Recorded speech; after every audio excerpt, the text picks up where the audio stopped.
There we go. Let me screw around with my lights, see if it. I mean, it's probably see if I fine. can make my lighting better. I say it's at least as good as mine. I just shut my overhead one off, so I got rid of that line that's always right about there or there, maybe. I'm just going to turn the kitchen lights on to see if it. it'll make the lighting a little bit better. Yeah, sure. Definitely leaving this on.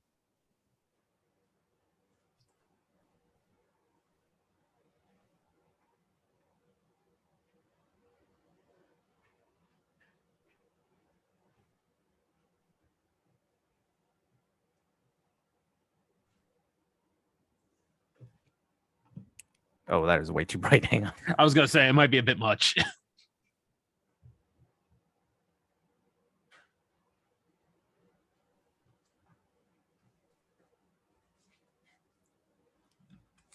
was good. Better than before. That's all right. I mean, you know, I don't think anybody's going to be dazzled by our appearance on this show. So no. I'm not super concerned about it. Plug my mouse in here. Okay. Put this on the side. We'll throw this up here on the charger because fuck it, why not? All right. We're already recording, right? There you go.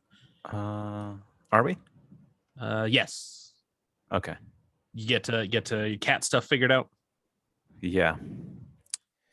They were one of them, I noticed a piece of poop hanging off the side, and I was like, "Oh, that looks really close to." Yeah, that's ominous. You don't want to mess around with that. Yeah. All right. So, all right. Nathan. How you doing? You had the stuff going on this weekend. Oh yeah, it's all good. I'm all set with that. Yeah. Was that on your end or the wife's end? My end. Your end. It was it was a great aunt. Yeah, that's unfortunate. Yeah. It's all right. I mean, she lived a long life though, so. Oh yeah, well that's good. Yeah, had a solid run. Yeah. Nice. So, all right. Well, start. I guess. Yeah. Might as well, right? All right, guys. 107% F1 show. I'm Curtis. This is Boonjamin. There we go. Mexico. That was a weekend.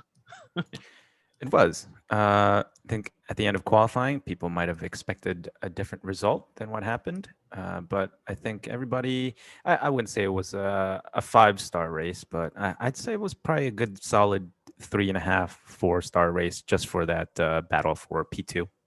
You know, F1 has done this quite a lot this year that it hasn't necessarily, like you said, it wasn't a 5-star race, but it was a really good weekend. There was just a lot going on, qualifying and practice. It was kind of back and forth between Merck and Red Bull and all the other stuff going on. It was an entertaining weekend, even if the race itself was, you know, it had its drama at the end. It wasn't like classically entertaining. It's not like there was a ton of like wheel to wheel stuff, but the weekend itself, I thought was, I was entertained the entire weekend. Right. I mean, going in, Honda had predicted that this would be probably one of their stronger tracks of the year. Mm-hmm. And then they looked good through practice. And then I think they didn't look super strong for FP3, I think it was, maybe, or maybe I have it the other way around. FP3 was, they were really good in FP3, I thought. Oh, okay. That was when they finally got, that was when they finally figured it out, I guess. Yeah. And then it was in quali that I guess I think you had actually said that Mercedes really does seem to have a good handle on that 1-lap pace with the W12. Yeah, I'm not sure if. I mean, I'm sure everybody noticed it towards the end when Hamilton or Checo was chasing down Hamilton. Hamilton caught up to some traffic. I think it was Norris and Alonso, and he couldn't get within that 1.3 seconds to give Norris the blue flags, mm-hmm. while Perez, on the other hand, was within DRS the entire time, and was so for a good 2 or 3 laps, and gave him a pretty good fight before the traffic kind of screwed everything up. But yeah, the Mercedes just didn't look good on race pace or following close to other cars, whereas the Red Bull looked much better, even if they did seem to lack that single qualifying lap pace on Saturday. Yeah, if it was Checo and I don't, not that I don't want to talk about this, but I wanted to start with, I actually wanted to go back to Yuki, but Yeah. but while we're on this, I think if it was Checo that was in Valtteri's spot, I think he would have had more success coming up through the pack, because really the only guy that he couldn't get past, and it was right at the end, was Hamilton. So I Mhm. don't think that you would have seen the Red Bulls get stuck behind, a McLaren for like Valtteri had happened to him. No, I'm not sure. He might have gotten damage. Wouldn't be In that little, surprising. yeah. I mean, that would explain it, considering Valtteri looked pretty quick all throughout practice, and obviously he Yeah, and qualified obviously, on yeah. pole. Mhm. So the fact that he couldn't, he was having trouble with Ricardo the entire race, Mhm. when they both pitted at the end of the first lap for the safety car. It just kind of looked a little bit odd, and I didn't do much research after the race, so I'm not quite sure if he did get damaged or not. But I mean, if he did get damaged, that would obviously explain the difference in pace. Yeah, I think the McLaren is maybe a particularly difficult car for for a track like this, and especially with Mercedes with their faults, I guess, at this track. The McLaren is probably a particularly difficult car for them to pass, because in a straight line the McLaren is very quick. So Yeah. it's not, it's not like the Red Bull where, yeah, on the straight you can get past them on the straight if you can get close enough. But Valtteri, a lot of times, coming onto the front straight, he was right up there behind Daniel, but then he just, even with DRS, he just really could never get close enough to do anything with him.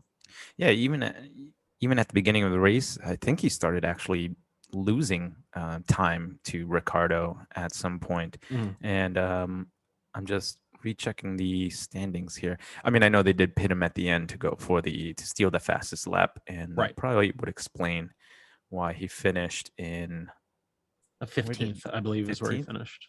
Okay. Uh, yeah. But I think even before that, he was having issues of all kinds trying to get past Ricardo. And I'm not really sure what went wrong with Mercedes. They looked good on Saturday. Both Hamilton and Bottas looked good on Saturday. And then all of a sudden on Sunday, even Checo's looks like he could have passed Hamilton if he had a couple more laps. Yeah, and Hamilton had things to say about that. We can get to that later on, because Yeah. I guess he had to explain himself. But to go back to qualifying, because we talked extensively about this when it happened, Mm-hmm. I put 0.0% blame on Yuki Tsunoda for what happened in Q3. Yeah, It's I didn't see the team radios, so I will have to go with what you heard and your thoughts on this. But yeah, go ahead. so everybody was going out 2 by 2. All the teammates all went out together so that they could get, that with about 2.5, 3 second gap, so that they could get that nice little toe down the front straight. So, in this case, they kind of actually did it double, because you had the two Alpha Tauris, and then, and Yuki probably wasn't going to set a great lap time in Q3 anyway. No. But so he was ahead of Checo. Checo was ahead of Max. They were maybe just a little bit too close. And Yuki pulls off at a fast part of the track, kicks up some dust. Checo is caught off guard, and he runs off the track when he's distracted. Max thinks that there's an accident happening up ahead, so he kind of bails. Mm-hmm. So, and at first you're like, well, why did that happen? And you listen to Yuki Tsunoda's race engineer on the radio, and he's telling Yuki, without telling Yuki to move out of the way, that Yuki has to move out of the way. Mm-hmm. So what he's telling him is, Checo's closing up behind you with Verstappen behind him. And when you're a Red Bull driver, and, Yuki is keenly aware, when he held up Hamilton, for 7 Mm-hmm. laps, and he even said, yeah, man, helping out, he was doing that to help out Max, even as a, not necessarily a Red Bull driver, an Alpha Tauri driver, but still a Red Bull driver. Yeah. So if you tell Yuki Tsunoda, Checo is closing up behind you with Verstappen behind him in qualifying, where nobody gives a shit who is behind them, in qualifying. It's not information that you need to know. So that's his race engineer telling Yuki, get out of the way. And I have to assume it seems like they didn't do, because Yuki could have still done that and he could have gotten out of the way at a better spot. But he's 20, he's a rookie, and Yuki could have pulled off at a better spot. But again, he's 20, he's a rookie. And that to me, and Dr. Helmut Marko apparently said as much, that Yuki did nothing wrong. His race engineer has to tell him sooner that the guys are catching him up from behind. And they also had to communicate it to Checo what was going to happen. Mm-hmm. Because if you just see a car go off, there's a cloud of dust, and I can't blame him for being distracted and going off. Yeah. So these cars are on a knife edge. Like you can't just stop that quickly. Or you can, but if you're expecting it, and if you're, you're expecting him to slow down or stop, you might be able to react, but not when they're that close together in quali, when they're going the fastest the entire weekend. And even, Max with, I guess, a relatively small, because he only lost about half a second, which when you think about it, obviously we know it's an eternity in Formula One, but it's really, he didn't hold up for that long, but it was just enough that he didn't get a better lap in. And then for Christian Horner, so Christian Horner afterwards says, we got Sonoda'd. And now today he's talking about, well, I don't know why the media is taking it this way and talking about the stuff with Yuki. And it's like, dude, you gave them that quote. You Sonoda'd. It's the I put it on Twitter. It's the, I think you should leave the Tim Robinson and hot dog suit saying, we're all trying to find out, we're all trying to figure out who did this.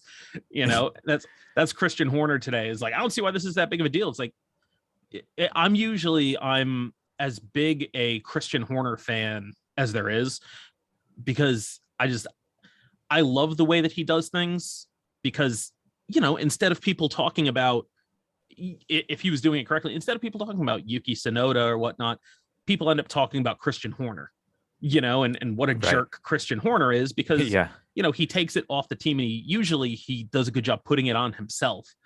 And I think he also realizes that he screwed up, and that's why he's walking it back today. And Dr. Helmut Marko out there is saying Yuki did nothing wrong. So, and everybody on Twitter was, felt terrible for Yuki, and, I'm sure Yuki felt terrible about it. Oh, I'm sure he did. And like I said to you earlier, I'd be interested to see what they would have said if Max hadn't won the race. I think that kind of it worked out softened well. The blow. It worked out well for everybody involved that Max did end up winning the race. Mm-hmm. But I don't know. I was annoyed by that whole thing. I realized that he's a Formula One driver, but again, he's a rookie, 20 years old. That's a weird situation, because it's not like he's even Max's direct teammate where you could just say, Yuki, pull over and let Max go by, because he's Alpha Tauri, you have to say it without saying it. Yeah, there's politics involved. Yeah, and so he went off in, if not for the dust, it probably wouldn't have been a bad spot to go off. But again, you have to tell Checo, you can't just let Checo charge in there. Like, what the hell's going on? I don't know if they'll have the entire qualifying on board on F1 TV, but it'd be interesting to see exactly when that message came to Yuki, because going from memory, that section that they're going through is like a really, there's the double right hand. It's almost like a square corner, the double apex right hander that goes down a straight, that goes down into an S section where he that's where he pulled off. Yeah, that's where he went off.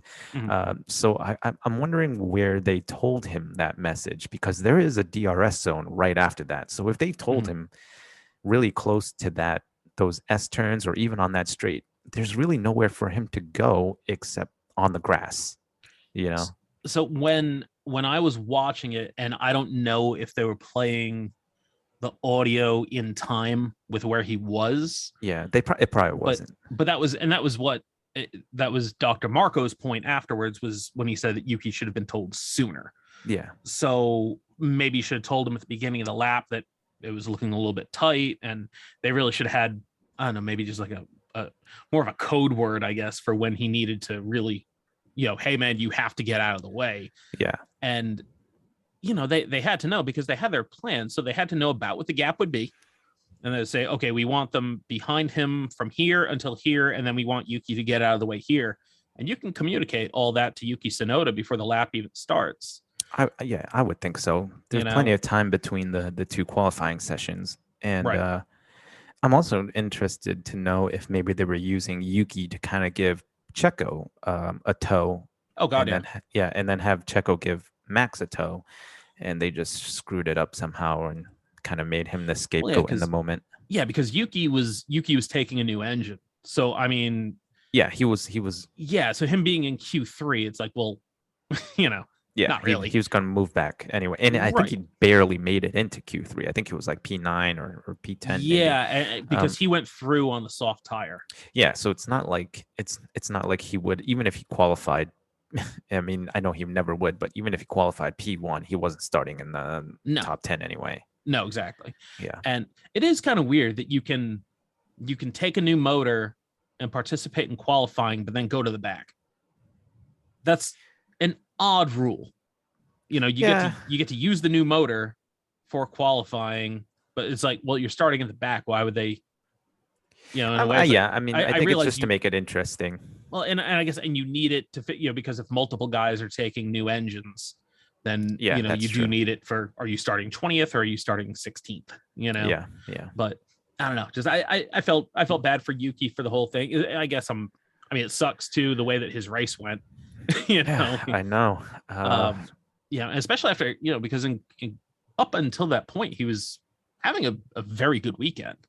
He looked really quick. He had really good times in the free practices. I think he was even in the top 10 a few times, and I looked really good in quali. Made it through Q1, Q2. I mean, just barely into Q3, but he looked like he had pace. Probably could have made it into the lower end of the points if he had completed his race, considering that the other teams weren't really performing well. McLaren didn't look super fast. McLaren is hurting at the moment, and I think the AlphaTauri was pretty clearly the third fastest car at this race, because it is a place where the Honda engine works better. And I guess the explanation that I've heard on that is the Honda turbocharger is smaller than the Mercedes turbo, and so they're able to run it at a higher RPM, the turbo that is, and it makes less heat than the Mercedes does with the bigger turbo. Yeah. And, because it's, the race is at 2,000 meters above sea level. So it's really thin air. Which is more important at Mexico. Oh, absolutely. So you have to run the turbo harder, but because they have the smaller turbo, they're able to do it without adding all sorts of heat, which is the problem for Mercedes. And so that's why the Honda powered cars did seem, I don't think that the Red Bull was faster down the straight than the Mercedes. The Mercedes is very, very fast, but I think the AlphaTauri was probably quick, and that car seemed, as we saw, Pierre Gasly, ended up fourth. Great, right. Yeah, really, really, really good race for him. I know Yuki's not on Gasly's level, but no, I think I think he, considering that Sebastian Vettel finished P7, right, in the Aston Martin, that didn't look, amazingly fast or anything like that all weekend at all. Right. And that Norris only finished P10. I think Yuki could have had a pretty good race if he had gotten through turn one. I don't even remember seeing what happened to him. Okay, exactly. So I did see what happened to him, and because there's a great if you watch, because you're going to go watch the onboards and watch Esteban Ocon on his first lap, and he you see it from inside his car, and it just like 1-2, where was it Yuki and who else? Mick. Yuki and Mick both go with their rear tires over Ocon's front tires. Oh, so it's just on the left side was Yuki's right rear, and bumping the car up into the air, and then Mick's. I forget which one hits first. I think it might have been Mick first, then Yuki second, and it's just both of them hit the Alpine and bounce off. and they're both out of the race, and Ocon just goes on his way. And I'm like, wow, man. I know Renault Yeah. builds some tough street cars, but apparently their Formula One cars made of iron too. Yeah, I guess so. Um, I mean, that obviously ruined Ocon's race as well. Yeah, he never really got anything going. Yeah, where did he start? I think he didn't. He was way at the back. Did he have an engine penalty too? Why was he so far back? He just didn't qualify well, I take it on. Yeah, I don't know. I don't think he had an engine penalty or anything like that. I think he just I don't know, just the Alpine was just not particularly quick. I mean, Alonso got 1 point out of it. I think finished 10th. Yes. And that was probably all that that car was going to do. Yeah, he finished 9th. Yeah. Yeah, 2 points, not much difference. So.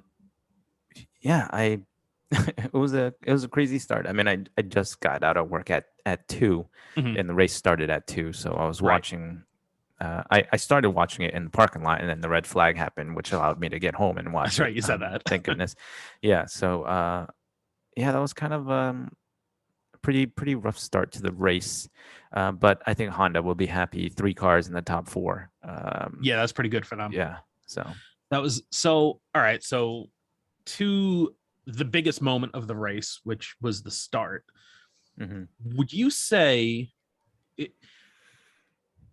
was it more of a great move by Max going around the outside, or a large fumble by Valtteri to not cover the outside of the track? Large fumble by Valtteri. I just don't. I don't understand it. I'm not really sure what happened there. If he had a poor start, but yeah, I don't he did not have a great start. Yeah, and I think maybe the idea was to give Lewis a tow down the straight, and then obviously when Valtteri realized that his start wasn't that great, and that Lewis was already aside of him. Yeah, Lewis was already had like his front wheels to Valtteri's back wheels. He should have then moved over and covered the outside line so that Hamilton could have covered the inside line. Yeah, and then he could have just handed it directly to Lewis. Yeah, exactly. Held up both the Red Bulls for the whole race and let Lewis run away with it. Yeah, and then not only that, he breaks early into turn 1. I'm not really sure why, but I think he should have went deeper on the brakes, forced Verstappen to go out even wider, kind of get in his way and allow Lewis to, just coast on through the inside there. So I think Valtteri made quite a few mistakes. Bad start, didn't give bad start, didn't cover off Verstappen when he realized he couldn't give Lewis the tow, and then didn't get in Verstappen's way at turn 1. And I mean, the rest is history. Mercedes just couldn't recover after that point. It was tough with Valtteri because he didn't cover the outside at all. He left Max all the room in the world. I mean, it's very gentlemanly of him. It was very I guess so. Very 1970s Formula One style racing. Making up for Hungary, I guess, where he ruined the Red Bull's day. I mean, pretty much. Yeah. So, and then Max gets aside of him, and then Valtteri with this really weak braking into turn 1, which then gets him rear-ended by Danny Rick. Meanwhile, Max with just this almighty send down the outside, just outbraking everybody by like 20 meters, but which he could do because he was on the racing line. So I mean, he barely, he braked late and all that stuff, but he was basically on the racing line where Lewis was pinched down the inside by Valtteri. So he had to brake really, really early. On the dirty part of the track too. It literally could not have gone any better for Max Verstappen. No, and then of course turn 1, and then he gets saved by the safety car, right, as well, because then Lewis doesn't get a chance to fight him down the next straight, which kind of also hindered the Mercedes. And then he went and had an amazing start after the safety car went in the pits as well. So it looked like he caught Lewis napping a little bit. He was like, but I'm getting ahead of us here. So I don't know. So then Valtteri gets rear-ended by Danny Rick, which everybody was asking why there wasn't, why Ricardo wasn't investigated or anything like that. I don't think for him that he could have possibly thought that Valtteri was going to basically was that Valtteri was going to go that slow into turn one. Yeah. And he was already down the inside of Checo. So there really wasn't anywhere that he could go. No, and I think it was pretty much almost half the grid was 3 wide at that point anyway. Yeah, it was a bit of a scrum. Yeah. Yeah. And, so he runs into the back of Valtteri and effectively ruins both their races because it breaks Danny's wing and, everybody has to come into the pits. And yeah, to me, I'm like, yeah, it's a racing incident. If anything, I'd say I would probably put, I don't know, 75% of the blame for that on Valtteri, just because I'm like, man, like of all the things that you could do on the start, that's like that. What he did was like the one thing that he could not do. Yeah. I think it was too, he was afraid that he was going to get sandwiched. And then, his should have been over to the outside, just made it not even a thing. Right. His caution ended up making it worse for him in the long run anyway. So I think Verstappen and Lewis both knew what was at stake. I don't think they would have pinched him too hard, knowing that the other was on the other side of Valtteri there. Right. And I think Valtteri just I don't want to say choked, but I think it was a little bit of a choke. Yeah, and he made a big mistake. I like Valtteri. He seems like a decent guy. He's very quick on Saturdays. Yeah. He's not that guy in the race. And that's really why Mercedes is replacing him. Yeah. And when he is, he runs into a lot of bad luck. When he does have good starts to races, he gets a lot of bad luck. He's got a lot of Nico Hulkenberg to him for that. And poor old Valtteri Bottas now. I know. It's kind of weird how that happens. It's got to be somebody. Yeah, he's either terrible and he ruins his race anyway, or he does amazing and then just has bad luck. If he was teammates with basically anybody except for Lewis or Max, he would be world champion because he's on, in qualifying, he's very quick and he would be starting out front every week, and then he'd probably be fine. It's just, he's teamed with Lewis, which is an impossible thing. Yeah. It's impossible to succeed, I think, if you're teamed with Lewis Hamilton. And it's tough qualifying on pole and then having two of the best race start guys start directly behind you. And Valtteri is not really known for having amazing starts. Max. And even when Max qualified third, he even actually said afterwards he would rather start third than second. Right, he's on the clean side of the track. There's more grip there. Yeah, and he gets a toe. As long as he gets a pretty decent start and kind of boxes Lewis out a little bit or prevents Lewis from coming in. Right. And hope that Valtteri has a poor start like he historically does. Max is always going to have the advantage there. Yeah, I would love to know what the conversation was at Mercedes about the start, because it's just, how do you not say, okay, just we have two cars in the front row, just don't leave room for Max to get through. That's because literally all you needed to do. It almost looked like Valtteri was, I don't know, I guess maybe trying to move over to give Lewis the toe, but because he had such a terrible start, it almost looked like he was trying to squeeze Hamilton to the inside of the track for a moment there. It wouldn't shock me if Valtteri, he's a racing driver. Yeah. So I think you can. My guess is that he's already been fired. Yeah, he was, not that he was doing it on purpose, but I think that just his instincts must have just taken over. Yeah, I'm the pole setter. This guy's going on the inside. I have to make sure he doesn't have room, because then if I just hang around him around the outside, I'll be on the inside, and then I'll be mint. Yeah, and he must have just forgotten about that just for a beat, and then said, "Oh shit." And then by then, Max is already aside. Yeah, because he did try to come back to the left, but by that point, Max was already there. Yeah, on his rear wheel. And if he would have come over more, Max would have just put it in the grass. I have zero doubt. Oh, I'm sure. He saw that gap, and he was like, no, I'm going to have it.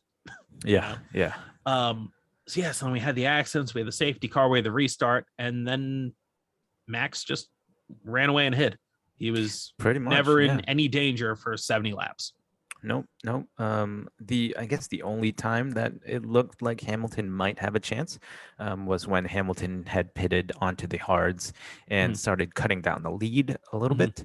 But as soon as Max pitted onto fresh hard compound tires, he pretty much made that gap bigger than it was before the pit stop. So, yeah, I think he seemed, even though he didn't qualify as well as he wanted to, he seemed pretty confident all weekend. And I think it's just because Red Bull knew they had the pace on the Mercedes, and it was just all bad luck that they didn't qualify well on Saturday. So he seemed pretty cool and confident all weekend, even in the interviews and stuff like that. So he probably was pretty sure of himself, even starting P3 behind the two Mercs. I mean, even if Max was P3 at the end of turn 1, I think he wins that race.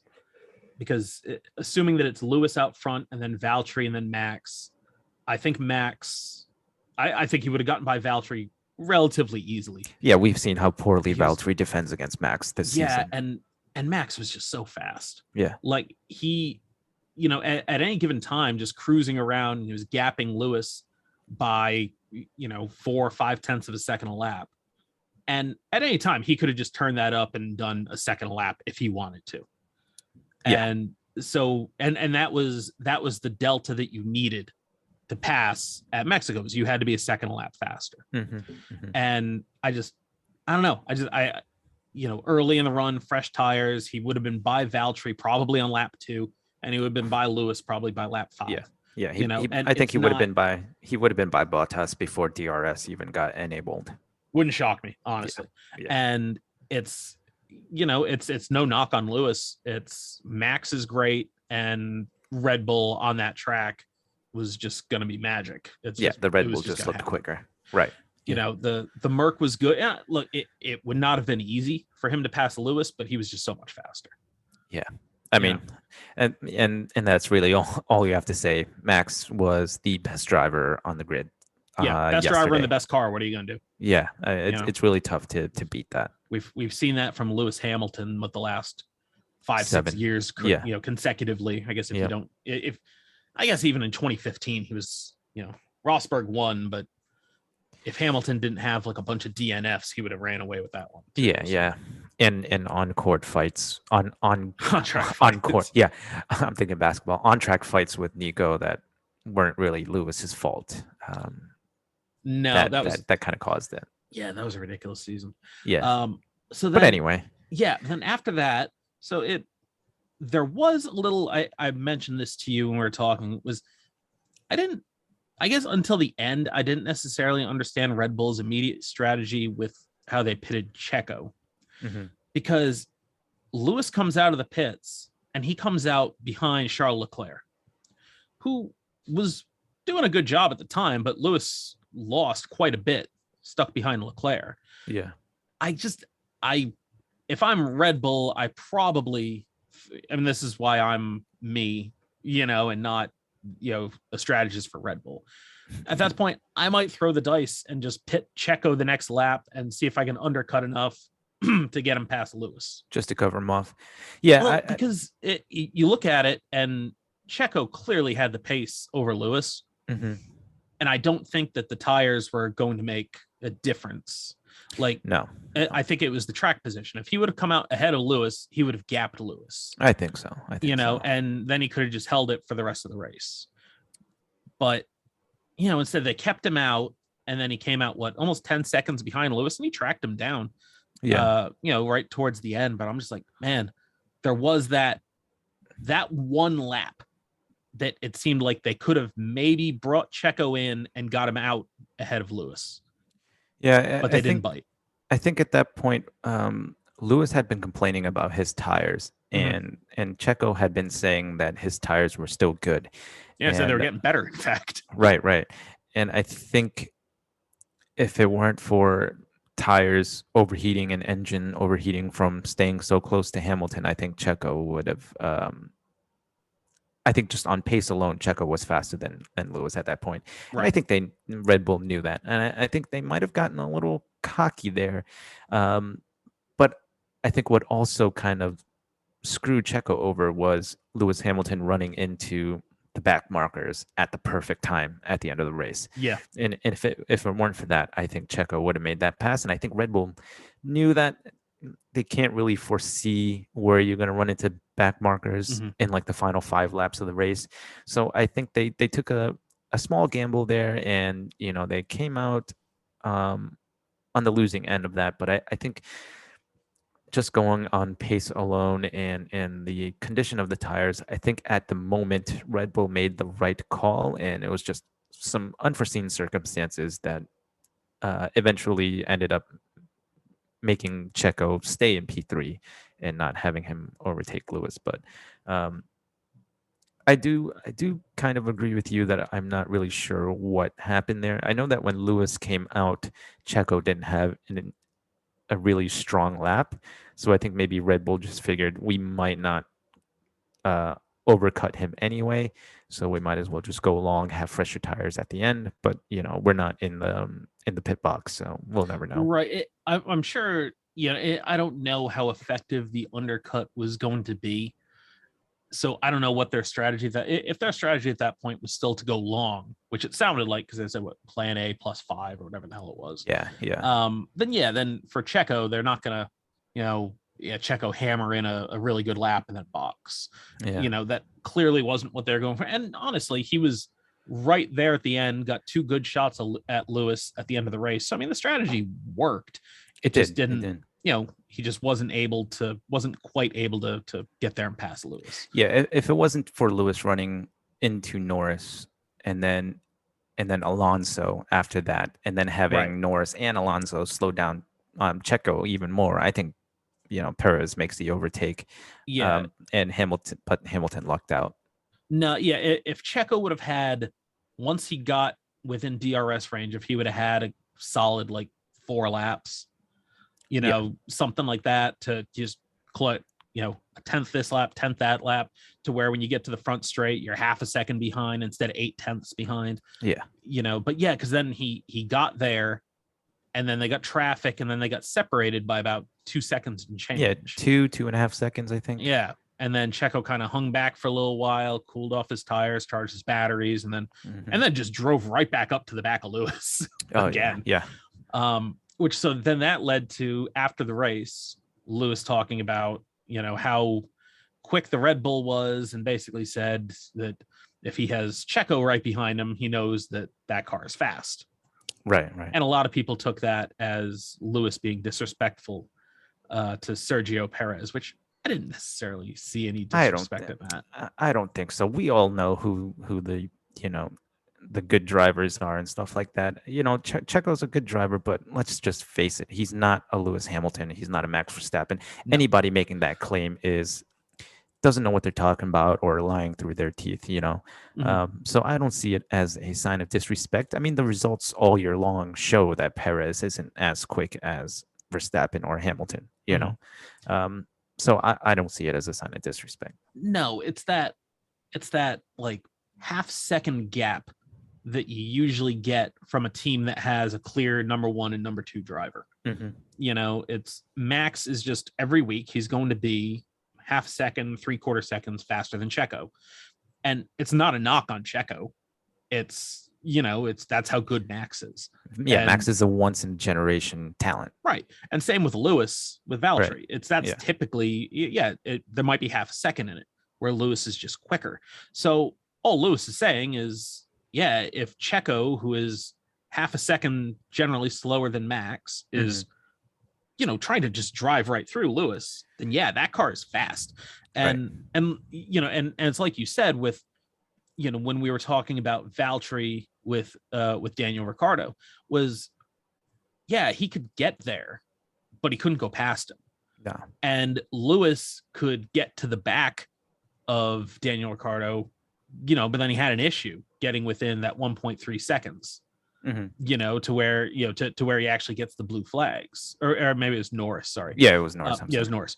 Has an issue getting there, and Checo had no such issue getting right up to the back of Lewis Hamilton and then just driving there in the dirty air. So I mean that Red Bull was fast. It was. And I guess they did. I don't know if he'd been trying to drive to Max's setup, but I guess they said lately they've been setting the car up more specifically for Checo's driving style, and that's been helpful. I'm like, well, that seems like a no-brainer, but Yeah, I mean, obviously he has no experience in the car, so at the beginning you kind of just go Yeah, with you go to what you know. Max's. Yeah, you go to what you know works, and obviously, Max's setup works for Max, and then you work from there. Just kind of guessing at random setups isn't really going Right. to help. Like this car set up this way obviously works for Max. Let's Mhm. start there and work our way down. I think Which I makes think sense. I think probably the same thing has gone on over at McLaren because Ricardo coming in probably just had to go off of Norris's setup, and it really hmm hasn't worked for him until recently. Yeah, Ricardo looked much faster than Norris all weekend. The last couple of races, he's been Yeah, it's been more of I think what we kind of expected. yeah. Where and they what was it? I think I saw it on the race where they said that earlier in the season it was Ricardo adapting to the car, but now they say that developments that they've made on the car have brought it more in line with his driving style. Yeah, and I don't think it's a sign of concern considering that every other driver that made a transfer before the season started all kind of started making gains at around the same time. Right. Some earlier than others, but it's kind of within like the last 5 or 6 races you started seeing like Checo performing a lot better, Ricardo performing a lot better, Sainz stepping it up even more than he was. Yeah, I thought Um, Sainz was probably the guy that got it earliest. yeah, I think so. But now you're seeing Perez had two. I mean, Mexico was an amazing race for him. USA was a really good race for him. Mhm. And same thing with Danny Rick, and Vettel's always going to be better than Stroll. I think. Yeah, there's a big talent gap there. Yeah, I You think know, so. in a way that Sainz and Leclerc, there's probably not a ton between them. Yeah. Um, Ricardo, I do still feel is faster than Norris. Mhm. I'm not a Eh, Lando Norris guy, Yeah. and so I He's don't know. really on and off. He's either Yeah, got like a really really good race or he's just kind of barely making it into the points. although I guess he had a decent enough race yesterday. Yeah, I think so. Considering He where he started all the way at started. the back, did end up in Yeah, points. I mean, a quiet race, but that was a good race for Norris. yeah. You know, And then even Alonso at the beginning of the year, Ocon looked like he had the pace in yeah. Alonso. The fact that Alonso wasn't mopping the floor with him right away it surprised everybody. But the last Mhm. couple of races, Fernando's come on pretty strong and shows that even at 43, he still deserves a spot on the grid. Yeah, Alonso is great. I hope that next season the Alpine is a better car.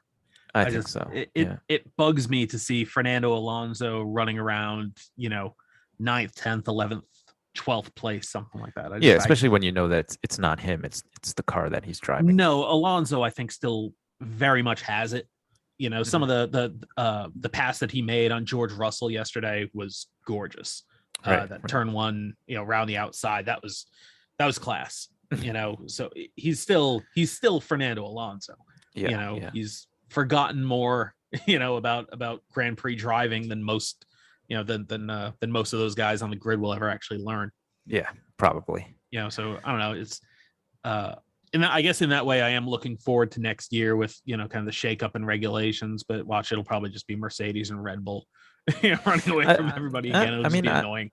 I mean, the fact that Mercedes and Red Bull are still putting development into the car this late into the season, Right. I don't know. Maybe it could set them back a little bit. I mean, I know that Horner said with the cost cap and stuff like that, they can't hire more people. That everybody there is just gonna have to work harder. Maybe Right. they get burnt out a little bit, and I, Red Bull doesn't start off the new regulations quite as good as everybody thinks they will. No, I mean it certainly can't be helping them, but if you have a Yeah. chance to go for a championship, especially, when you haven't won one since God, what was Vettel's last championship? 2014, 2013, maybe. Yeah, I mean, way the hell back. Yeah. you know. I mean, Um, they've always had a good car. I think their issue with them was they could never find a good engine supplier. Obviously, they had the yeah, Renaults Renault that was were, killing them for a yeah, while, and and then it took a Honda quite a few years to really get going. But yeah, now that they are going, you can see what Honda can do. Um, yeah, the Honda engine this year has really been just excellent, yeah, and it's and such a shame to see them leaving yeah, officially anyway. yeah, I it would be great if Honda just said, nah, you know what? We're even if it was just in like a 50-50 capacity, Yeah. Where if it was like Red Bull powertrains with Honda or something like that, that would just, I mean, next year the engines are still going to be made in Sakura by Honda. Yeah. I'm sure Red Bull is taking on some Honda people for, Yeah. I'm sure they'll still run some Honda logos and stuff like that. I like seeing Honda up on the back. I like, I like having Honda in the sport. I think they they have a huge history in F1, going all the way back. So a guy who had a bad day yesterday, and I don't know if you heard his team radio at the end of the race, was Italian Jesus, Antonio Giovinazzi. Yeah. He was running 7th, and then they pitted him on lap 16, and he came out behind Danny Rick and Valtteri Bottas. And if Valtteri couldn't get by Danny Rick, then Antonio Giovinazzi certainly wasn't going to. And he basically just ran behind those guys for the entire race. Yeah. I don't know what else they could have done though. All right. So at the end of the race, and you know how I think the last couple shows we've talked about, I don't know who's going to be in the second seat at Alfa Romeo next season. And of course we were talking about Andretti a while ago, but that has since fallen apart, which is unfortunate. Yes. Yeah. Ferrari this week actually just said that they would prefer that, or they think that Giovinazzi deserves to still be in the car, but for next season, Ferrari no longer gets to place a driver at Alfa, which is why, Giovinazzi was there. At the end of the race, when Giovinazzi came on the radio and said to them, thanks for the great strategy today, guys. Was there sarcasm in his voice? Yeah, he was not thrilled. Jeez. I don't know. I mean, he has shown glimpses. He's been really good at times, but yeah, and I don't know if it's just Alfa Romeo screwing up the pit strategies, or I know they're not known in that they're not known for being great on strategy calls. No, that's not exactly. I mean, because there are plenty of team radios with Raikkonen cursing them out for making dumb pit calls. Right. And it's just, it doesn't seem to be their particular area of expertise. Yeah. And in this case, they just, I don't know if they, I mean, you just had Ricardo and Valtteri just came in at the end of lap 1, put on tires, hard tires. And so that Antonio is going to come out behind them. Right. But you also know that they're stuck way at the back. And they have to make another pit stop because those hard tires aren't going to go. No, they weren't going to go 70 laps. Yeah, they're not going to go. But then, with where Giovinazzi, I think he was running 7th.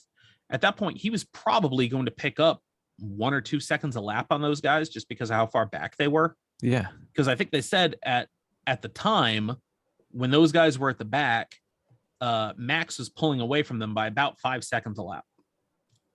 That's what Max was actually pulling out, specifically on Valtteri and Danny Rick, while they were just languishing at the back. Yeah, they were on the hard tires. They were stuck in traffic. Yeah, and the field spread was just ridiculous. Yeah.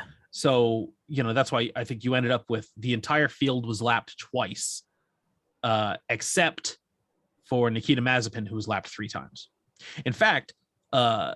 I think it's Nicholas Latifi lapped Nikita Mazepin. Oh, Jesus. Yeah. Yeah, I think everybody up until Ocon was only lapped once. Yeah. Sorry, not entire field, but the guys that were lapped. Some people were lapped multiple times. Yes. Mazepin briefly ran 11th too, which was baffling.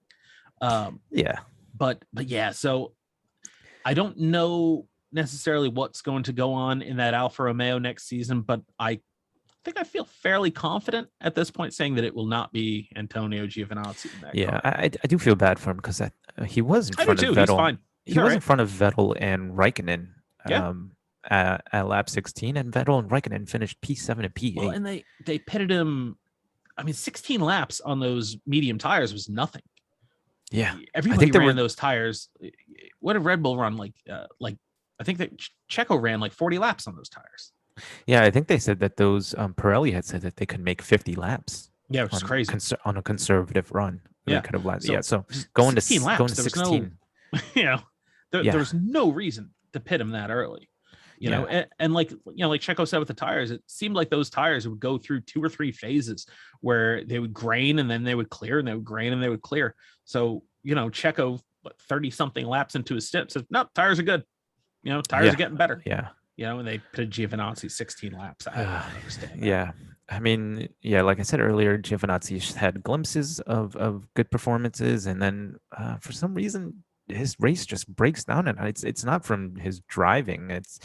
They just, I don't know, they just pit him too early. They call him in at terrible times. He gets caught out in traffic. When he comes back out, he's fighting with other slow cars when he was clearly ahead before the pit stops. And I think the strategist needs a little bit more experience on that team. I feel like that Alfa Romeo car, it's decent. It's probably like a good solid 6 out of 10 at like almost everything, but it's not great at anything. Yeah. Like the McLaren is really fast in a straight line, and the Ferrari was really, really fast in low speed corners. And I don't know what it is that the Alfa Romeo does. Yeah. Go to the car. What would you say you do here? I mean, I think they're clearly faster than the Williams, but the Williams still manages to beat them at some races. Like beat them pretty badly. I think Williams in some cases.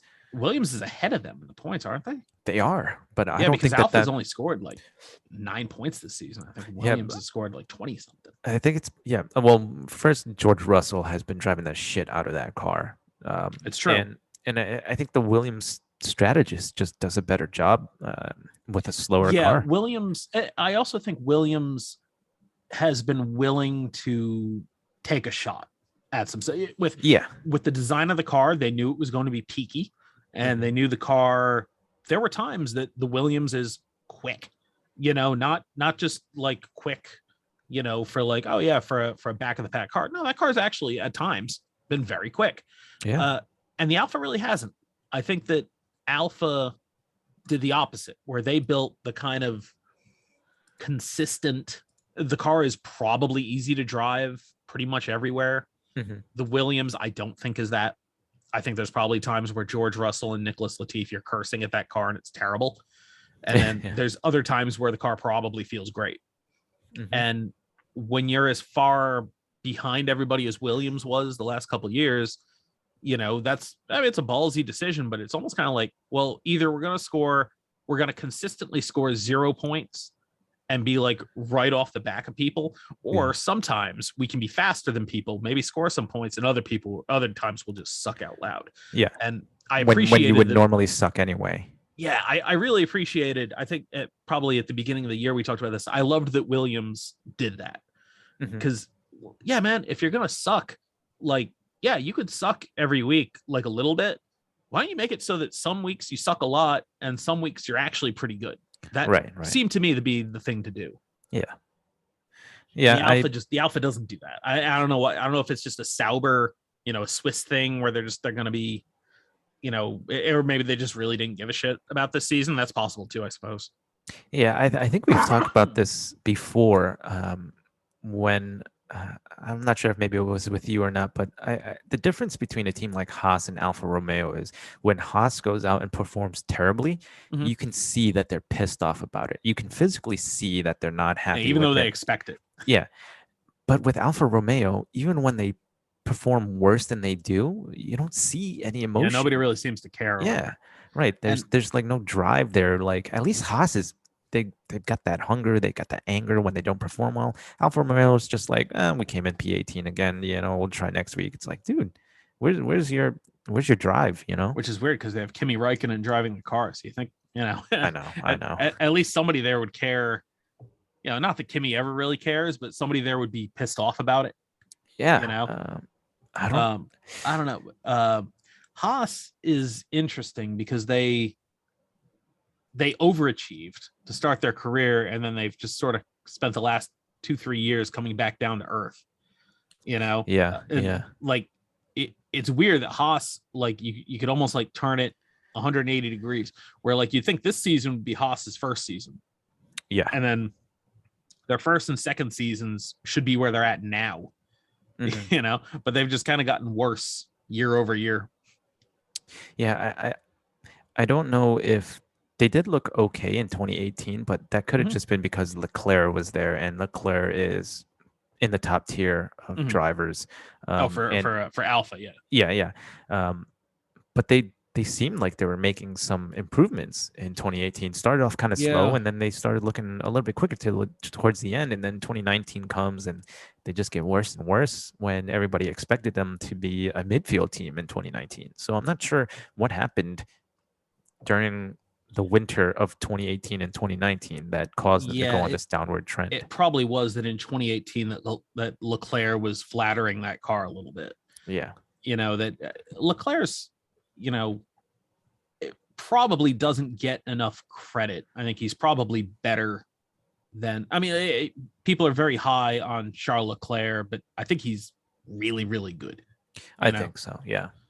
I And mean, he was beating out Vettel. I mean, I know Vettel was on the downhill part of his career in at least with Ferrari, 2019, yeah. yeah, in 2020. But Vettel proved this year that he still has talent in him. So it's not like he was a pushover at Ferrari. Leclerc just was that much better. Yeah, it really was. That, I mean, I know we've talked about Vettel with that before. That he's gotten Yeah, we've pushed talked out about of it to two teams death. like that. Yeah. Yeah. Although, thankfully, I don't see that happening this time No, at he's Aston Martin. he's clearly the number one driver. Yeah, for sure. Even though his last name's not Stroll. Yeah, you'd think that if your name is also the name that's on the owner's desk, Yeah. you'd maybe be the top guy, but I Yeah. don't think so. Pierre Gasly had a excellent weekend. Yes, very, very good, very quiet weekend. Lonely on the track, Yeah, just nobody around. not quick enough to race with the top two teams, but I think at one point he was really close to Perez. In the first half of the race, anyway, he was He really was close sticking to Perez. around at the beginning, yeah. I think still within Perez's pit stop. Yeah, he ended up gap. he was within the delta, so he ended up ahead of him. Yeah. Obviously Red Bull didn't have to worry about that. He would just get to the back of Gasly, and if Gasly was staying out there, then Gasly would just simply move out of the way for him. Yeah. Wasn't that big of a deal. But obviously much quicker than the Ferraris. Even when Ferrari, and we'll probably get to this later, made the swap on track, and put Sainz out in front to go and chase him down. Yeah, he couldn't really get anything. Yeah, I think he closed like maybe 2 or 3 seconds, and then he just couldn't get it done. Yeah, I think Gasly at that point was probably holding a little bit in reserve as well. Yeah. Because he had a 10-second gap. Like, just manage the gap. You don't have to pull away every single lap. Right. And don't wear out the engine too much. Leave some for the next races. And I thought it was funny that Sainz was Sainz is on the radio saying I'm faster than him. He's holding me. And I think he said he's making some mistakes to keep me behind. Yeah, he's making mistakes on purpose to slow me down. But he's like, hey, can we move him over, get him out of my way? It's like, well, sorry, cat. He's like, dude, you're 3 seconds behind. Get up there, because they're not going to have him pull over 3 seconds. You're not even within DRS. Yeah. Yeah, no. So so they swapped him, and Sainz couldn't get anything done, so they swapped him back. Which I thought was odd, because he pulled away from Sainz. but he wasn't. I mean, Gasly. I'm sorry. Not Gasly. Leclerc. Yeah, whatever. Yeah. But he wouldn't have been able. I don't think he had the pace to pass Leclerc if Leclerc didn't pull over and let him go by. That's fair. So you let him have a whack at Gasly, with the understanding that if he can't go and pass Pierre Gasly, that you get the position back. Yeah. Boy, that was some friction there, though. I've been sensing it the last couple of races. I can understand that from Leclerc, Sainz being the new guy. And they're evenly matched, those guys. Yeah. I think Sainz was difference. Sainz is probably also on the better strategy too. How much later was he did he pit? I think about 15 laps later. I mean, it was a lot later. Yeah. So his tires were much fresher. But he couldn't do anything with it, so they stuck him back there behind Leclerc. Yeah. And I think I don't know that Ferrari definitely says that Leclerc is the number one and Sainz is the number two, but I think the team behaves that way. Yeah. I Even think if just it's seniority purposes, I guess. yeah. So I mean, and you know, you're paying Leclerc more money, and he's the Ferrari junior driver and Yeah, all that kind of stuff. So, I don't know. I can't blame Leclerc for, you know, if he feels some kind of. I mean, they seem to get along fine. You know, Yeah, Carlos Sainz seems a decent enough dude. yeah. But yeah, those two, that's almost where like it feels like yeah, you'd almost prefer if you had a 1 and a 2 instead of a Yeah. 1A and a 1B. It's You tough know? because Signs is obviously, I think he's in the pinnacle of his career. I think this is as good as he will get, and Yep. Leclerc is still young. Yeah, But Leclerc I think has probably got more. yeah, he's an amazing driver, and I think his best days are still ahead of him. Mhm. And then you have Mick Schumacher. You have a legacy driver coming in, Yeah. um, nipping at the heels, and everybody expects Ferrari to promote Schumacher up there, Mhm. probably in 2 years or so. And who do you get rid of?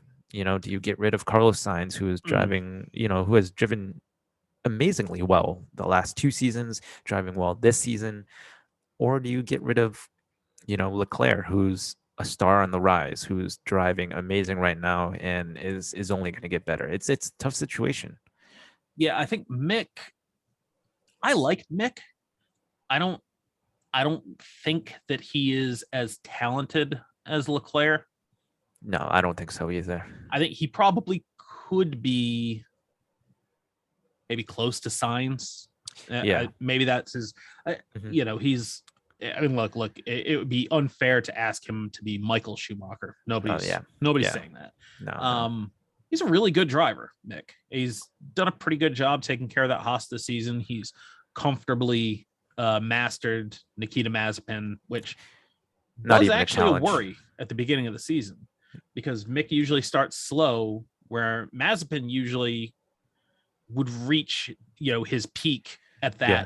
that, in that car very quickly. Yeah. But his So ceiling's a lot lower. yeah, for sure. But Mick has just come. I mean, just every single, unless Mick, like yesterday, Yeah. gets taken out of the race, unless something like that happens, Mick's going to beat Nikita, and he's going to beat him Easily. soundly. Yeah. Yeah. He's like a drum.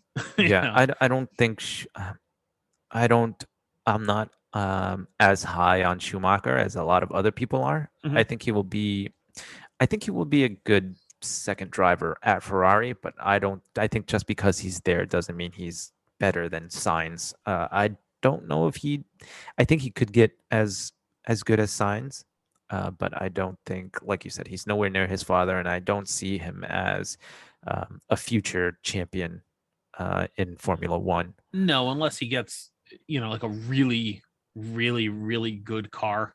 Yeah. You And his know, teammate is clearly slower than him. yeah, like a Jensen Button, at Yeah, Braun or something like that, yeah. kind of thing. Because if you look at the junior careers of Charles Leclerc and Mick Schumacher, I know that Schumacher's won series, but Leclerc has dominated and Right. dominated in like the first season. Yeah, Um, yeah, Leclerc's in a his different junior animal. career. Yeah. So And if Leclerc is still there and Schumacher gets promoted up to Ferrari, I don't think there's a chance that Schumacher wins any championships if Ferrari's the fastest car on the grid. I could see where Ferrari puts Mick in the car. And I mean, I don't know if some of it is just wanting a Schumacher in a Ferrari. Yeah. I think know, if the friction gets worse, I can see them dumping Signs for Schumacher, but I don't think it'd be a good move. No, and I hope. Look, I hope that Mick ends up. I hope it ends up that Mick gets into the Ferrari on merit Yeah, and not if he earns it. Because again, seems like just a lovely guy. Mhm. Good driver, all that stuff. So if he's in a Ferrari, I hope that he's in the Ferrari because he's good enough to be in the Ferrari and not because his last name is Schumacher. Right. I'd almost feel sorry for him if he got promoted just God, because of his name. It'd just be such a tough. Right, and then he'd Yeah, just be it's just a tough languishing. thing to do. Yeah. I mean, now granted, it's different in 2021 than, like if Mick was 10 years older than he is, and he was coming up while Michael's career was winding down, that probably would have been worse. Yeah. So with social media being the way it is and all stuff, and I think everybody at this point pretty much understands, Mick is not like, he is basically anywhere else in the world. Mick Schumacher is the best driver wherever he is. Right now he's probably, I don't know, 14th, 15th Yeah, best I was gonna driver say on the bottom grid, somewhere 10. in that ballpark. Yeah. But again, that just makes still you young. like the 15th best driver in the world. So Yeah. what do you want? I mean, he's so humble. I love his humility, considering who his family right. is, I think uncle spending and time with father. Vettel probably helps with Yeah. that. And Vettel just they should just like saint him. Vettel just seems to be literally just like the best person on earth. Yeah. I'd hate for everybody to have so high expectations of him and then him not hit those expectations.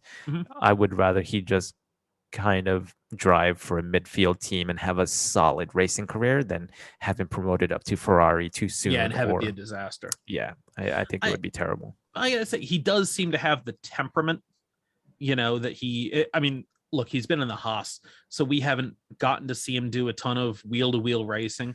Yeah. I think, in the times that we've seen him go wheel-to-wheel with guys through a couple turns, he's been good. Yeah, he's pretty good. Yeah.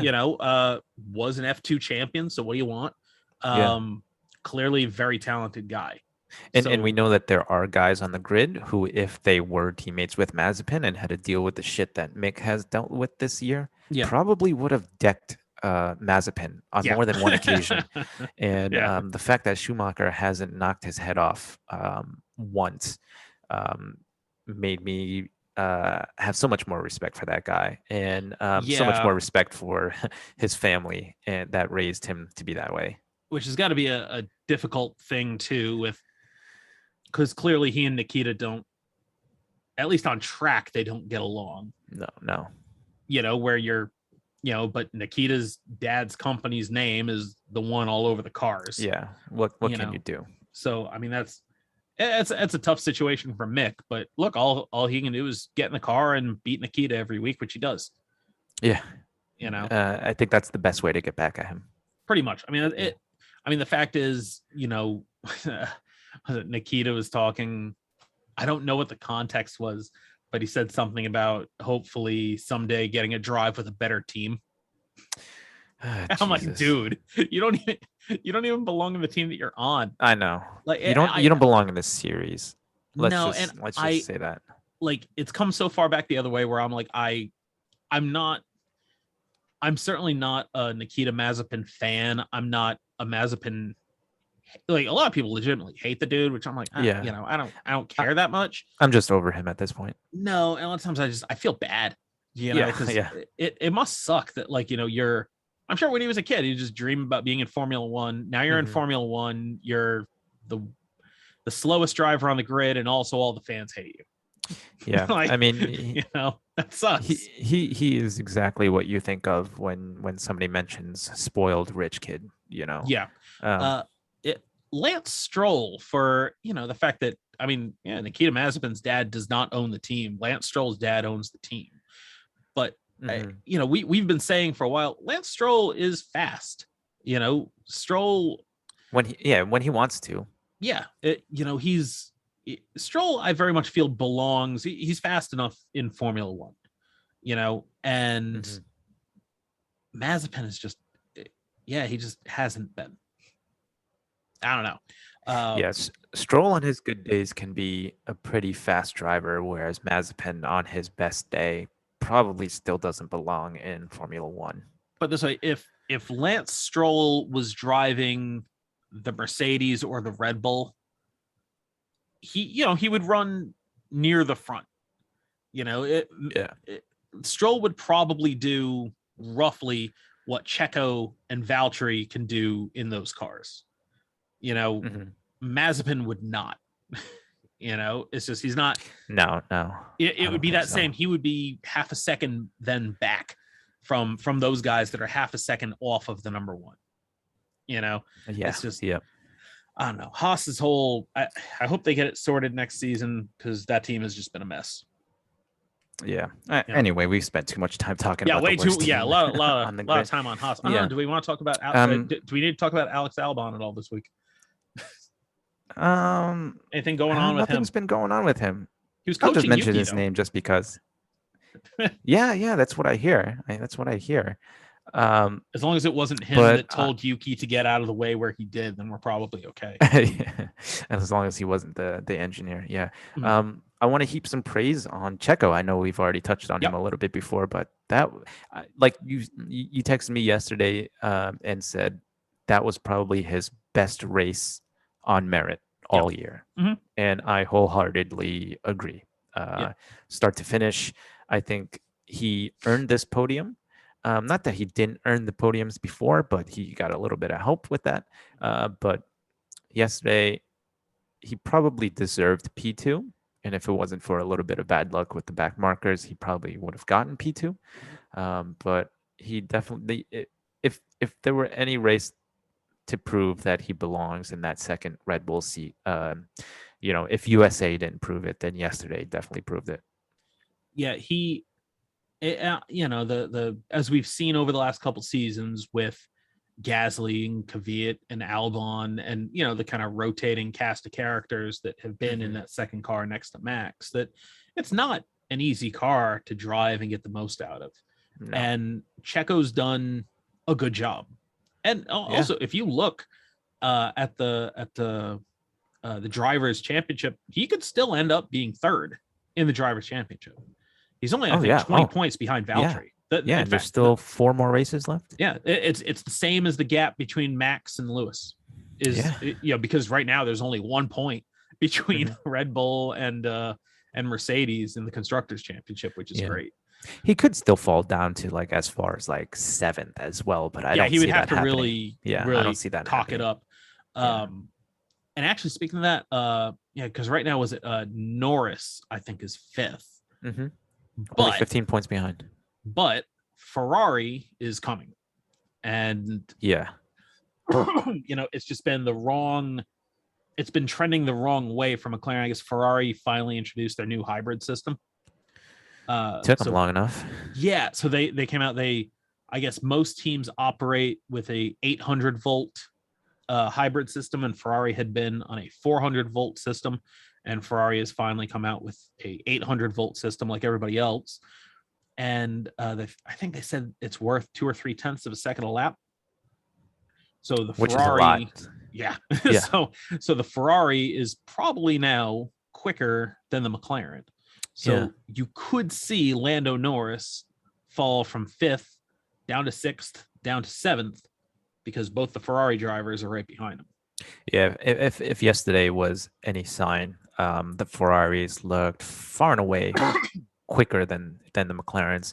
I think even if Ricciardo didn't get into that incident on lap 1, I think the Ferraris probably would have still overtaken him at some point during the race, just because both the McLarens looked unbelievable slow.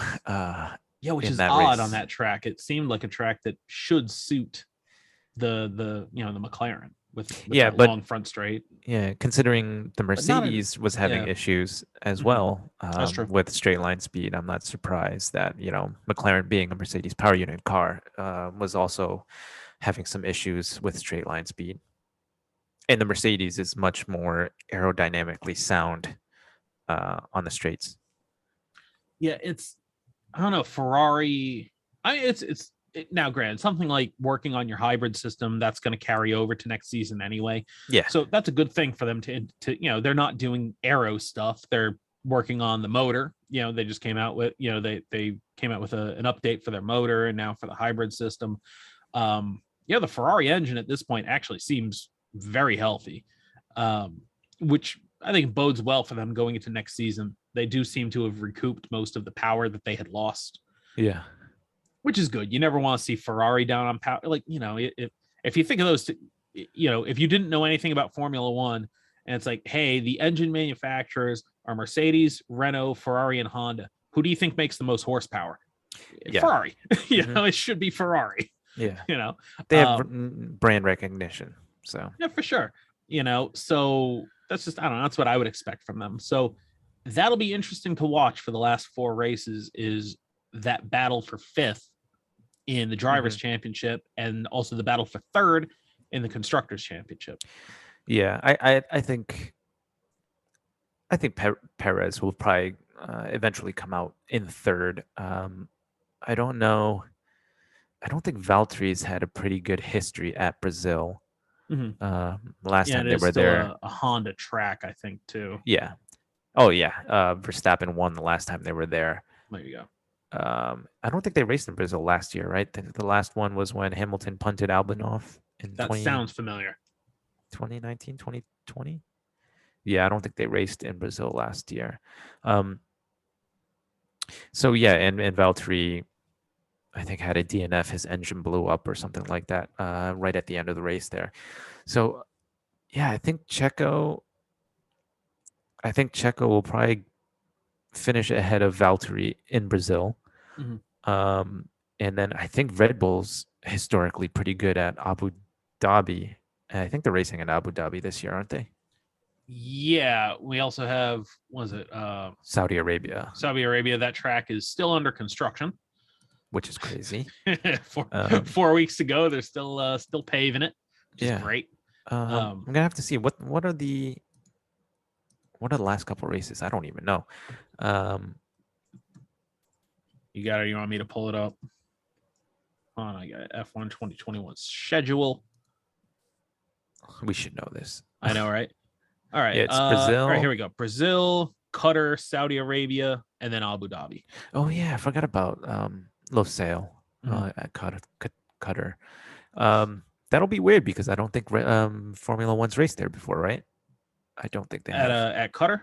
Yeah, Yeah, that one and Abu Dhabi are both, or that one. I'm sorry, that one and Saudi Saudi Arabia. Arabia are both new. Yeah. Yep. So I think I will give Red Bull Brazil. I will give Red Bull Abu Dhabi. Um, then I The don't other know. two are, Saudi Arabia looks like it has a lot of you know, pedal to the metal, flat out areas. So I yeah, it might might have be a to give that Mercedes to. track. Yeah, Yeah, I'm not sure. And it's and Cutter looks like it's got some slow and mid-speed corners, so I might give that to Red Bull as well there. mhm. So I don't know. I think Perez ultimately finishes third, and I think he's earned it. I know he started off slow. Everybody kind of expected him to start out quick out of the gates. Yep. But it took him a little He while to get was used to the car. he was right at the beginning of the season. I think he actually probably came out at the start really good, and then he kind of fell off for a little bit. Yeah, Bahrain obviously he had that engine issue. Pretty good Right. race. Qualified well at Imola, and Mhm. then had an incident on track, and then yeah, he kind of fell off a little bit and found his pace again. Mhm. But yeah, I think he's probably been the third best driver on the grid with the car. Yeah, he's a little bit of an up and down season, but I think Consistent his, up and down though. but he hasn't had like the big, like the fumbles that Valtteri has had, I Oh guess. no, not nearly quite as many. Yeah. I mean, for second driver, first season in the car, Checo's had a very good season, I think.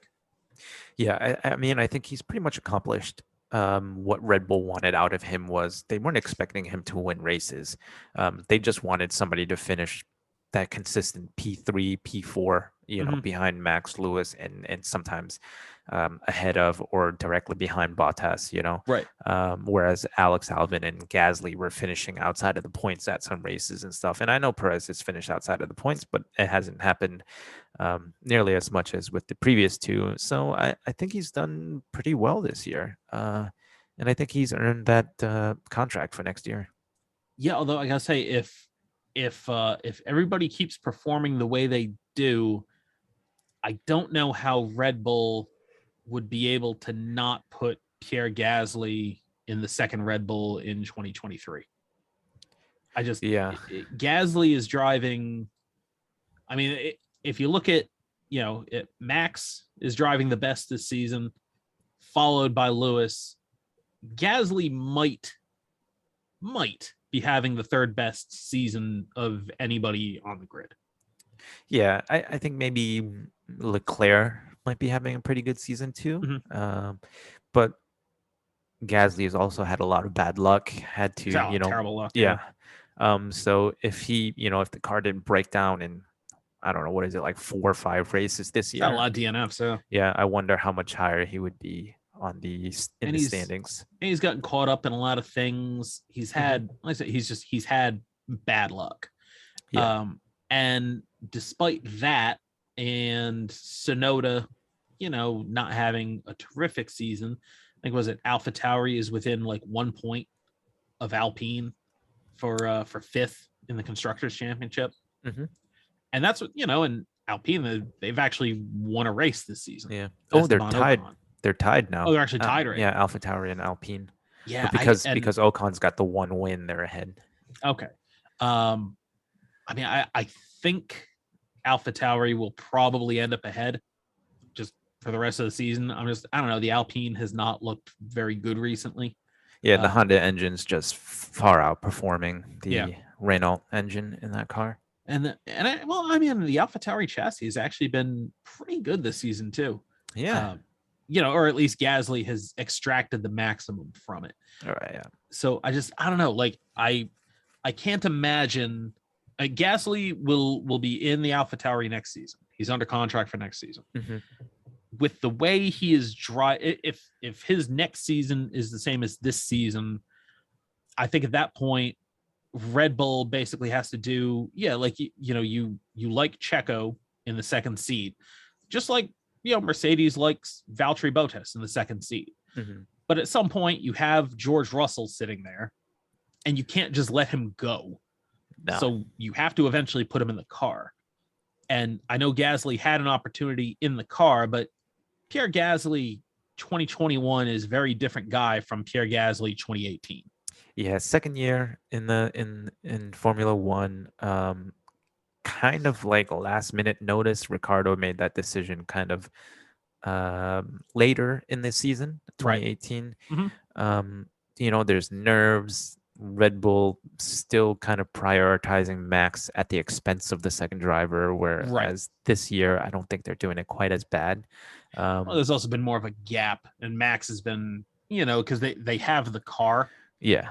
That aside from, I guess, in qualifying where Red Bull swapped the rear wings on the cars because Max's wing was kind of janky, so they gave it to Checo. Yeah. So that'll happen with Max though. Yeah, for sure. And it'll continue to happen with Max as long as he's out there fighting for championships. Yeah. But I just, at that point, it's Pierre Gasly has to be the second best guy that you could put in that car. Yeah. Unless next season the AlphaTauri is a really, really good car. They could be. They made improvements this year. So that car has been really, really good this year. Yeah. And but even I think Dr. Helmut Marko had said basically that after next season he's either going to be in a Red Bull or he's not going to be with the team. Yeah, I was just about to say what makes it worse for Gasly is that Red Bull has a handful of junior drivers in F3, F2, and even younger series that are and working Yuki their Tsunoda, way up. Yeah, who has Honda connections. Right. Gasly's kind of in a tough situation there. I don't know why they didn't give him to Williams and put Alex in the AlphaTauri, considering that they're not getting rid of Alex's contract. Give Gasly the freedom to kind of go out and explore it. I'm interested in Alban's contract, and so we have to have our Alex Alban talk. Yeah. I'm interested. It has to do with the other drivers though. So so he has a Red Bull contract officially, yes, but I don't know. So they have an option on him for 2023. Mm-hmm. But I don't know if it's for AlphaTauri as well, or if it's specifically Red Bull. Yeah, I'm not really sure how the behind the scenes stuff works. Because they could just say, "Hey, you're driving one of our cars next year." Right. And I don't know if that's going to depend on. I mean, obviously, it'll depend on Alex if he has a great season in 2022, which I hope he does. Could they just say, "All right, Gasly's leaving. Alex, you're going in the ur, or Yuki's not working out. Alex, you're going in the car alongside Gasly." I don't know. I think it certainly speaks to Red Bull does think very highly of Alex Albon, that was, because after what happened with him in the car, it's easy to think, oh yeah, no, this guy can't do it. Yeah. But I think that everybody knows that that's not the case, and that it was a situation. It wasn't the right time for him. Yeah, even Helmut Marcos in the past came out and said, yeah, we've prioritized Max in this race and that race, and we've kind of sacrificed Alex's races to help Max perform better. So it's no secret that they've done it. No, for sure not. And I mean, at this point, because Red Bull knows they're going to finish second in the Constructors' Championship. So, yeah, you can sacrifice the second driver to help the first driver, because the World Drivers' Championship is the more prestigious of the two, even though the money is paid out based on the Constructors' Championship. Yeah. But it's not a massive gap in the money between first and second. No. It's not like, it's not like, you win the race, you get 25 points, you finish second, you get 18 points. So it's almost a 50% difference. That's not the case with the Constructors' Championship. It's almost not even, it's not even like about the money too, because they're making so much more money in other aspects. Yeah. So merchandising and it's just bragging rights pretty much. Yeah. But yeah. Yeah. So I don't know. Is there anything else in particular that you wanted to cover from this weekend? Going down the list right now. One of these days, I'll actually make notes before we do this about things I want to talk about. I used to do that, but we ended up just kind of going off on tangents anyway. Yeah, better off just, freeballing it. Yeah, I think we've pretty much hit everything. Max dominated the race. Lewis put up a pretty good fight. I do have to give kudos to Hamilton. Last 2 laps there, he really put up a good defense against Checo. And he drove the hell out of it. Yeah, in clearly a slower car. And kudos to Checo for giving Lewis everything that he had. It was a shame that he came up short. I would have loved to have seen him finish P2 in Mexico, especially. Yeah, that would have been cool. But just finishing on the podium and being there on merit was, I think it's good enough for him and his Mexican fans and his non-Mexican fans. And other than that, the race wasn't really too amazing, and I'm sure the incident on lap 1 had a lot to do with that. Kind of took out Valtteri, right? Sent Ricardo to the back, who was the faster McLaren, I think, and it was pretty much just one long DRS train, or just one long train, I guess, the entire race, except for, the battle for P2 and a couple of minor battles in the midfield and in the back. But yeah, it was a pretty solid race, pretty good. Overall, it was an entertaining race. It was, it wasn't necessarily, if it wasn't entertaining, it was certainly dramatic. Yeah. With and kind of in the same way that Austin was, actually, where you had Max leading, and when we were doing it live and watching Lewis, right, 4/10 that lap, 6/10 that lap, he's gonna get there, but can he and it was the same kind of thing, with Checo hunting him down, and it was, I was invested in it. I was in Mexico with every time they go through the stadium, the crowd cheering their head off, And, selfishly, as a Max Verstappen fan, I wanted more points between Max and Lewis, but I wanted to see Checo do that, the meanest thing that I saw on Twitter after the race. No. There was a shot, a video of Checo on the podium receiving his trophy. God, I keep coughing. And the shot was from the side, and Checo's son was there, like at the, almost like at the edge of the podium, watching his dad receive his trophy, which, as a father, I thought was really, really cool. Yeah. And somebody put the video on Twitter and said, Sergio Perez's son now has more podium appearances than Nico Hulkenberg. Ouch. I was like, oh man, why you gotta do the Hulk like that? That's not cool. Why you gotta drag him into this, man? Come on. Over to IndyCar, because that happened, was it this past week? We were talking about Nico Hulkenberg had his IndyCar test, and I forget who he actually tested with, It wasn't Andretti. Was it? It was Arrow McLaren. So it was Okay. McLaren he was testing with. And they said he was pretty good. He was the slowest in the test, but it was also his first time ever in an Indy car. Yeah. And I think the first time on that track, if I'm not mistaken.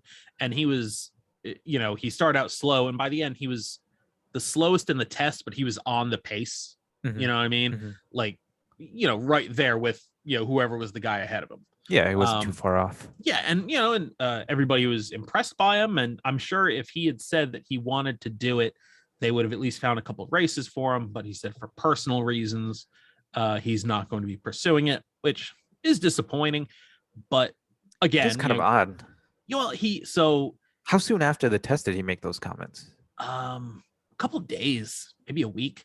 So it could be that he just didn't enjoy it, but because IndyCar is a strictly American series, you sort of have to live in America to do it.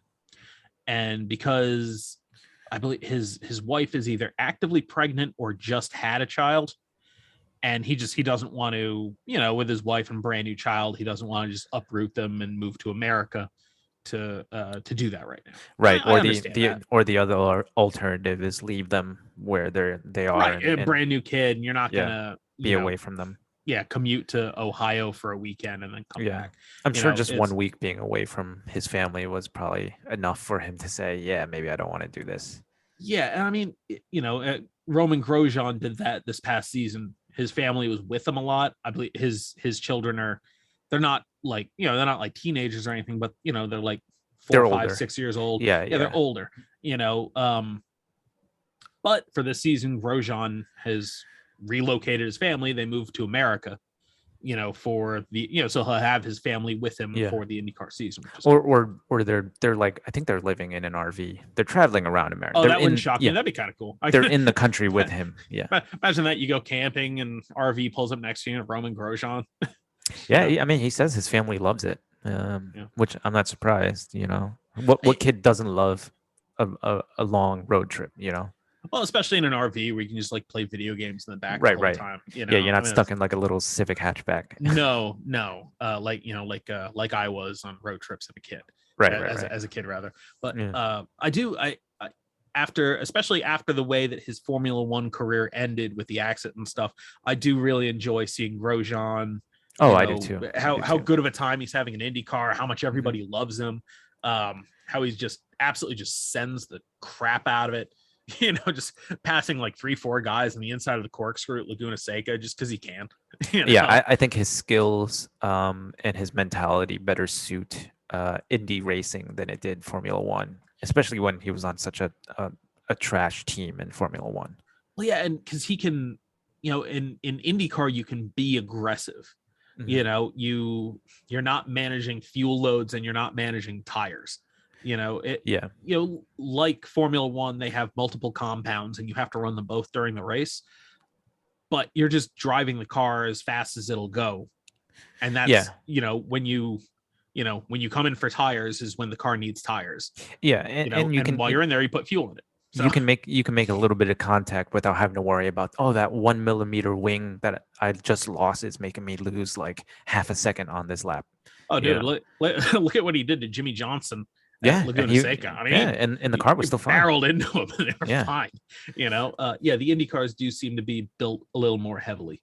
Less small parts that really affect the car's performance. They make them a little bit more robust. I mean, it's America. Even in your open wheel racing, you want to have a little of beating and banging.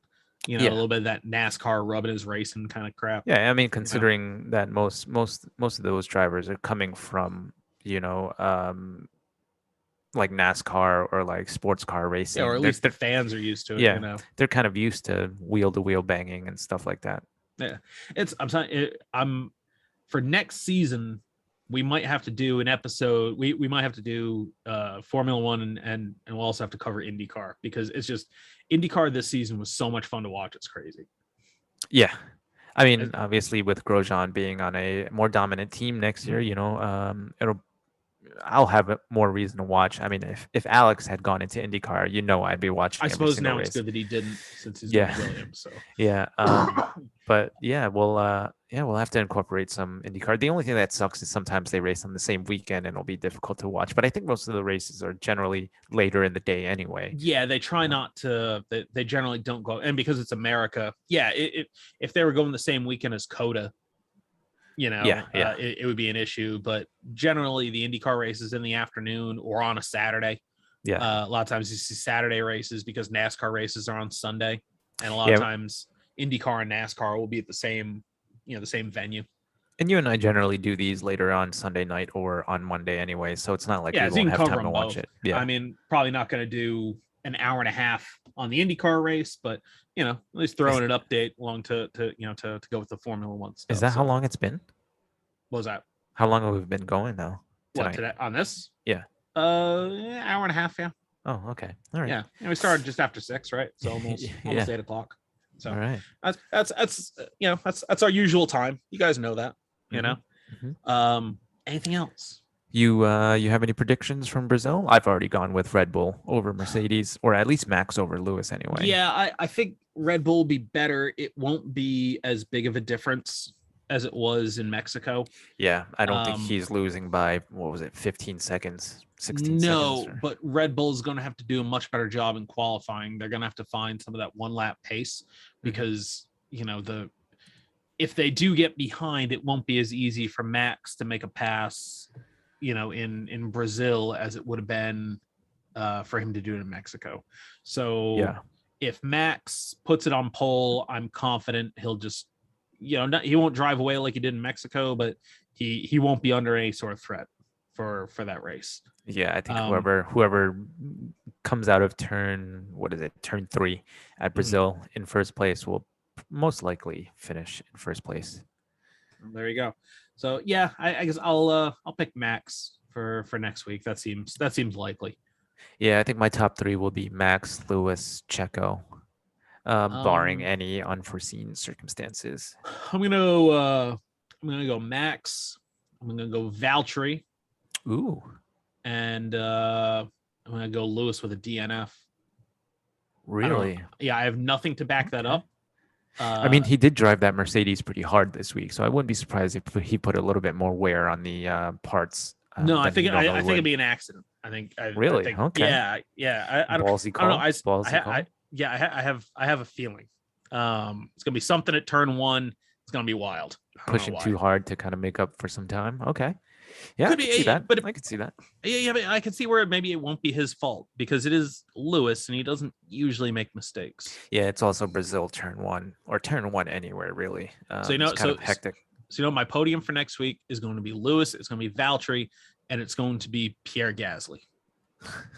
Lewis, Valtteri, Gasly, and Pierre Gasly. That's my podium for next week. So we'll see how we'll see exactly how far I'm off by. It's gonna be Hamilton, it's gonna be Checo, Max is gonna be out of the race. if you hit Hamilton, Bottas, and Gasly next week, I will give you $500, man. Okay, well, there we go. You heard it here. I'll be like, hey, I'll be calling Checo. I'll be like, hey man, you have to dive bomb Lewis at lap 1. Just gotta do it. It's gonna get me $500. No, wait. If he dive bombs Lewis, you said Lewis, Valtteri, Gasly. No, I said Max. I said Max, then Valtteri, then Gasly. Oh, okay. I thought you said Lewis. Yeah. Okay. No, Lewis out. So Lewis out of the race. All right. If Gasly gets on the podium, I will give you $500, no matter where he finishes. Okay. Well, there we go. So all right. You heard. All right. I don't feel super strong about that prediction, but yeah, I don't think that's gonna happen. So, all right. Well, this is probably a good enough time to wrap it up. Anything new on YouTube? But from us, we're on YouTube now. Yeah, no, not really. I don't know if we mentioned it before, but I had a death in the family last week, so it's been kind of a weird couple weeks for me. There is a new F1 esports qualifying event this month that I will probably end up working on at some point and putting up a video, but I've been obsessed with War Thunder for the last couple of weeks. So that's right. Yep. Yeah. I always enjoyed War Thunder. It's just I like the arcade battles, nothing realistic. No, not at all. But yeah, not for me. How about you? Anything going on with your other project? No, I've been, um, I well, so I'm off of my depression and ADD medication, and Hooray! but the depression has been fine, but the ADD has been ridiculous. So Yeah, that's a pretty bad combination. yeah, it's not great. So because my the medication I was on before basically just made me want to kill myself, which I'm like, well, that seems to defeat the purpose of being on antidepressant medication. Yeah, Like which like is if I weird because that's usually one of the most major side effects of antidepressant yeah, medications. you think like, dude, like that's the thing that we're trying to avoid, Yeah, So I got off of it, and I've really only had, I mean, I've been off of it for a month and a half, and I've only actually had like one bad depression like weekend, I guess. that's good. That's good. Yeah, and so so I'm like, well, that's been better, but I have to call my psychiatrist because I really need something for the ADD, because the inside of my brain is like the inside of like a kaleidoscope. It's crazy. So Yeah, that sucks. anything I get done is a miracle. I know we're joking about it, but this is a pretty serious situation. So, yeah, Yeah. I hope all the best for you. If there's Well, thank anything I you. can do, let me know.